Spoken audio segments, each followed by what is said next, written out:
गुरुनामनीनाम गंध प्रवापसरसां शतं शश्वती नाम शतवारेण वार्ये।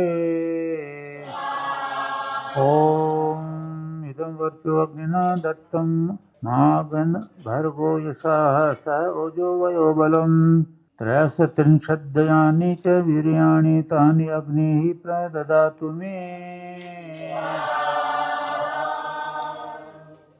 थोड़ा एक मंत्र पर थोड़ा सोचते हैं, विचार करते हैं, क्योंकि ये भगवान ने कहा मनुभव है, मनुष्य मनन करने वाला बन कि चीज को लेकर ना, इस मंत्र को लेकर उसको मनन चिंतन करो, इसका क्या अर्थ हुआ, इसका क्या, इदम का क्या अर्थ है ना, इदम वर्चो अग्निना, इदम का अर्थ ही है वर्चो है, बोलना भी, वाचु वाणी भी है, अग्निना किसको बोलते हैं, मतलब इसके, और फिर इसके गूढ़ रहस्य में जाना चाहिए। और दीक्षा देते समय भी भगवान ने समझाया है कि ब्रह्मचर्येण दीक्षा आपनोति, जो ब्रह्मचर्य का धारण करता है ना, वह ही दीक्षा के लायक होता है। अब ब्रह्मचर्य का अर्थ है कि विषय विकारों वाली कहानियां मत सुनो, किसी के मुख से गंदी गाली या विषय विकार वाली कोई बात है वो मत सुनो, है ना, आंखों से कोई गंदा सीन न देखो, कानों से सुनो मत बुरी बात, जिह्वा से उसका टेस्ट मत लो, अंग से स्पर्श मत करो, नाक से खुशबू होती है, बदबू होती है, दोनों ही होती है। तो कई श्रृंगार करते हैं विषय विकारों के लिए, कई श्रृंगार करते हैं पति के लिए, कई श्रृंगार करते हैं अपने स्वास्थ्य के लिए, अच्छे स्वास्थ्य के लिए, पर श्रृंगार नहीं, वो साधारणता ज्यादा होती है, उसको भी सोचना पड़ता है, समझना पड़ता है। ईश्वर इसलिए कह रहा है कि ब्रह्मचर्य बहुत मणि है, उससे आप 100 वर्ष तक भी जिंदा रह सकते हो, और आप थोड़ा रोगों से भी बचे रहोगे, ये नहीं कि रोग भी होंगे आप। तो मुझे अपने भी ध्यान जाता है कि मैं रोगों से बहुत दूर हूँ, इसलिए ईश्वर की वाणी में ब्रह्मचर्य को सबसे पहली जगह दी। एक तो बच्चे हैं, बेटे बेटियां, ये ब्रह्मचर्य का ध्यान रखें। तो जैसा मैंने बताया कि इंद्रियों को बुराई से अलग करें, न सुने, न देखें, न स्पर्श करें, और जब उनकी शिक्षा पूर्ण हो जाती है, कन्या 21 वर्ष में, बेटा 25 वर्ष में चला जाता है, थोड़ा और उससे भी आगे बढ़ जाते हैं, तब विवाह की सोचें हैं। इससे पहले कोई बात ही ना करें, विषय जागृत होता है, जीव खोखला हो जाता है, और ब्रह्मचर्य से आपको निरोगता भी आएगी।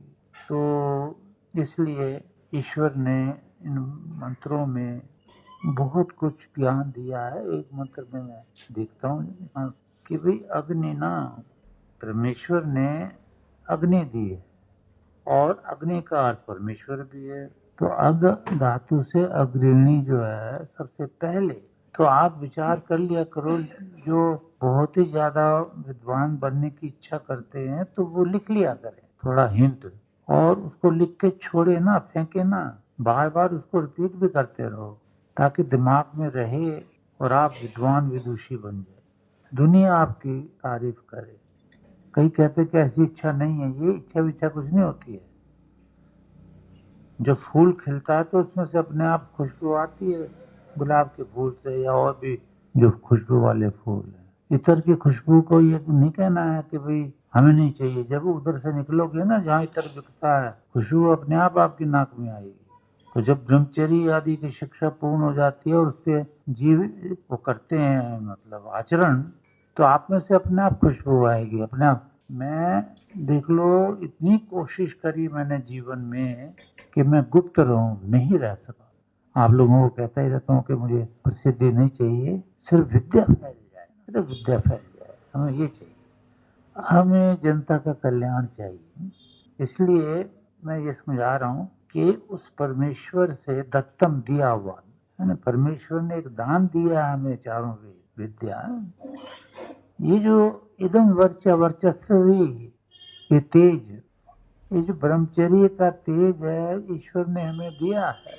मतलब जो ब्रह्मचर्य धारण करेगा उसमें तेज आएगा, मुक्ति भी, रोगों का नाश होगा उसके, अगर वो गलत नहीं देखता है, बाहर सीन कोई गलत नहीं देखा, न सुनता। अब टीवी में लोग न जाने क्या क्या गंदे देखते हैं, सुनते हैं, उसे ब्रह्मचारी कैसे कह दोगे आप, हैं? वो तो पाखंडी है। तो उससे उनका अंदर ही अंदर ब्रह्मचर्य नाश हो रहा है, और अंदर ही अंदर ज्वाला काम की फूटती जाती है। उसे कोई रोक नहीं सकता बुराई करने से, कोई नहीं रोक सकता। तो इन चीजों से जीव अलग रहा है। टीवी से, टीवी में कोई बुरा सीन आए आगे कर दो। तो अब भगवान कह रहा है, ये ज्ञान दे रहा है, क्या कह रहा है कि अग्निना, तृतीया विभक्ति है ना, तो अग्निना, अग्नि के द्वारा, दत्तम मैंने दिया हुआ, इदम वर्चः, ये जो तेज है ना, जो ब्रह्मचर्य से प्राप्त होता है, आगन, आगन में आ जाए मेरे में। हे प्रभु, ये ब्रह्मचर्य द्वारा ये तेरा दिया हुआ तेज जो है वो मेरे में आ जाए, ब्रह्मचर्य द्वारा, यानी प्रार्थना में कुछ भी नहीं धरा है। मैंने हजारों बार समझाया, अब पुनः समझ लो, प्रार्थना में कख भी नहीं धरा। हाँ, प्रार्थना जब करते हो और वैसा ही कर्म करते हो, यानी तेज तेज है दिया हुआ परमेश्वर ने, अब उसको लेने के लिए अगर ब्रह्मचर्य कार्य करते, कर्म करते हो, ब्रह्मचर्य धारण करते हो, आंख नाक कान इंद्रियां सारी वश में कर ली हैं, तो फिर वो तेज आ जाता है, निरोगता आ जाती है ना। तो हे परमेश्वर, तूने जो मुझे तेज दिया ब्रह्मचर्य का, वो मुझे दो, मैं ब्रह्मचर्य धारण करूंगा, इंद्रियों को वश में करूंगा। तेज अपने योगाभ्यास से, अपने नाम सिमरन से, सबसे करूंगा मैं, यज्ञ से, हवन से। और भर्गः भूर्भुवः तो आता ना, भर्गः देवस्य धीमहि, वो भूर्भुवः स्वः, आगे क्या, तो भर्गः, तो भर्गः देवस्य धीमहि, हाँ। और ये जो भर्गः है, सत्य है, तेज है, समझ रहे हो, ये तेज है हमारे पास ब्रह्मचर्य द्वारा। तो ये इसमें भगवान पता है क्या ज्ञान दे रहा है, ये तुम्हारे शत्रु इसे भून देते हैं, जैसे तवे पे पानी की छींट पड़ गई, खत्म, दिखाई भी नहीं। ऐसे आपके ब्रह्मचर्य को ये पांचों इंद्रियां, मन और बुद्धि मिलके नाश कर देती हैं, और तुम्हें भी भ्रष्ट कर दे, तुम्हारे अंदर से बदबू आने लगती है, ये भ्रष्ट कर देती हैं। तो इनसे बचो। मैं जैसे कह रहा हूँ, आंख नाक कान ये पांच ज्ञान इंद्रियां, मन और बुद्धि, ये सात सप्त ऋषि बोला है इनको। ऐसे तो इन्हीं से अगर ज्ञान मिले तो ब्रह्मलीन हो जाता है, और यही बिगड़ जाते हैं। कोई मन बुद्धि से कंट्रोल नहीं कर पाता, जीवात्मा इसको कंट्रोल नहीं कर पाती, यही नाश कर देती है। तो ये जो भून देते हैं शत्रु इसको, हमारे तेज को, यश और यश और सह, ये सहनशीलता, बल, ओज, तेज, ओजः ओजस्व, कि भाई कर्म करने का उत्साह, कर्म करने को दिल करता है, आलस्य नहीं करता है क्योंकि अंदर ब्रह्मचर्य है। लेटने बैठने को दिल नहीं करता क्योंकि अंदर ब्रह्मचर्य है। तो वयः, ये वयः, ये जो क्या कहते हैं आयु है, वो ओजस्वी तेज से हमें मतलब हमारे पास तमोगुण नहीं है, रजोगुण नहीं है, सतोगुण नहीं है, तमोगुण आलस निद्रा। तो हमारा तो जीवन बुढ़ापे तक ऐसा रहना चाहिए जैसे कि हम जवान हैं, विषय विकार के लिए नहीं। विषय विकार तो रोकना पड़ेगा, तभी लगेगा ये शरीर जवान।